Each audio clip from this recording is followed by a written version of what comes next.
Saudara-saudariku yang terkasih, umat Allah yang diberkati Tuhan, selamat pagi. Apa kabar semua? Tentu pagi yang sehat kita akan bersukacita hari ini, siap untuk menjalani seluruh kehidupan dibimbing oleh Tuhan.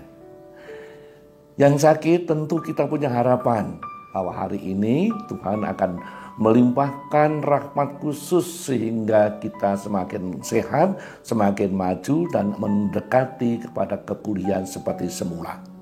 Tentu saja saudara sekalian, supaya kita mempunyai semangat yang baru, kita akan didampingi dengan firman Tuhan.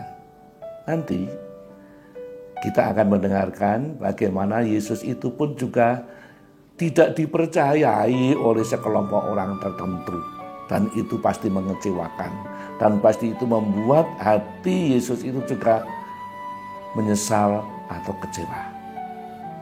Mari kita dengarkan bersama-sama firman Tuhan hari ini. Saudara-saudariku yang dikasihi Tuhan, hari ini Senin 19 Juli 2021, Pekan Biasa ke-16. Kita akan mendengarkan Injil Suci menurut Matius, bab 12 ayat 38 sampai dengan 42. Sekali peristiwa beberapa orang ahli Taurat dan orang Farisi berkata kepada Yesus, "Guru, kami ingin melihat suatu tanda daripadamu." Jawab Yesus kepada mereka, "Angkatan yang jahat dan tidak setia ini menuntut suatu tanda. Tetapi kepada mereka tidak akan diberikan tanda selain tanda Nabi Yunus. Sebab seperti Yunus tinggal dalam perut ikan 3 hari 3 malam, demikian pula anak manusia akan tinggal di dalam rahim bumi 3 hari 3 malam.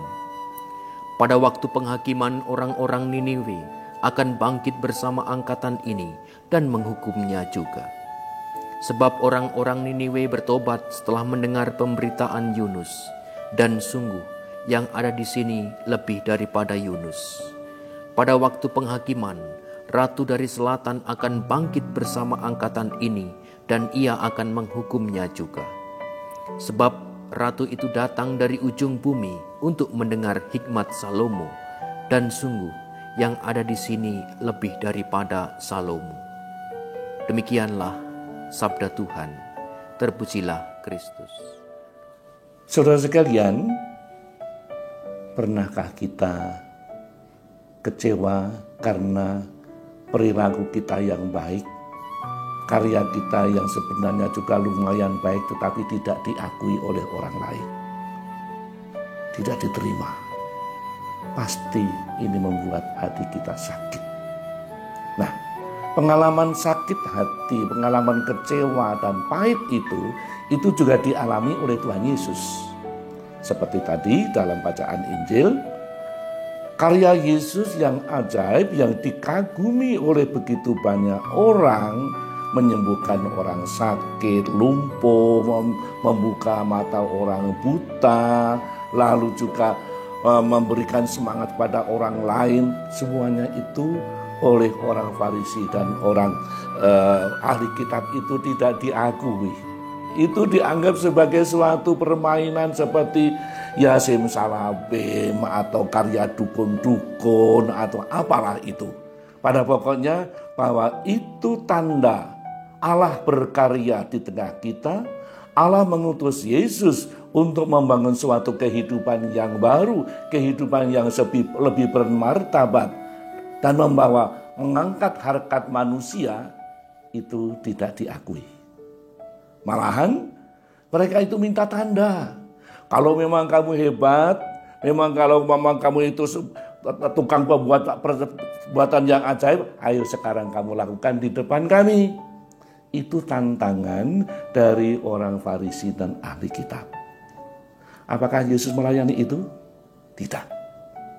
Yesus tidak mau melayani orang yang hatinya tertutup. Yesus tidak mau menuruti apa saja orang yang mempunyai sikap a priori. Belum sudah menduga, ini pasti bohong-bohongan, ini pasti, itulah yang dialami oleh Yesus. Saudara sekalian, Hal itu tentu membuat Yesus juga kecewa bahwa, aduh, kok begitu kerasnya si hatimu? Kok kamu tidak bisa menangkap sesuatu yang ada di dalam peristiwa-peristiwa itu yang ternyata adalah karya Allah, cinta kasih Allah kepada manusia. Saudara sekalian, apakah Yesus tidak bisa membuat mukjizat di depan mereka? Bisa. Tetapi Yesus tidak mau menuruti itu karena tidak ada artinya. Dan di situ juga Yesus mau menunjukkan seandainya Yesus itu melakukannya perbuatan ajaib di depan mereka, ada dua kemungkinan. Mereka percaya, tapi belum tentu kan sudah a priori itu ya sudah semuanya jelek. Mereka itu nanti akan semakin membenci Pak Yesus. Yesus mau dia lebih membela mereka dari nama baik mereka itu.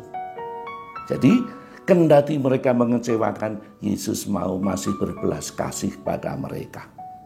Yesus mau rendah hati. Jangan sampai perbuatan ajaib yang banyak dikagumi diterima orang itu menjadi suatu kesombongan.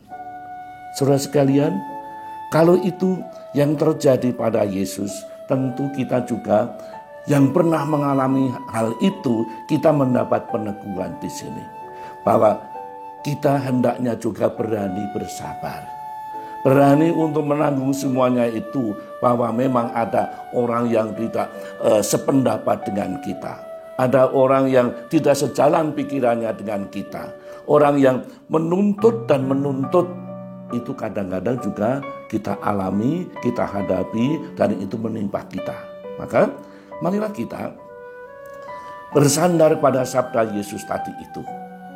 Kita masuk ke dalam kekuatan Yesus, mengapa dia sabar, mengapa dia rendah hati, mengapa dia juga mengampuni mereka itu.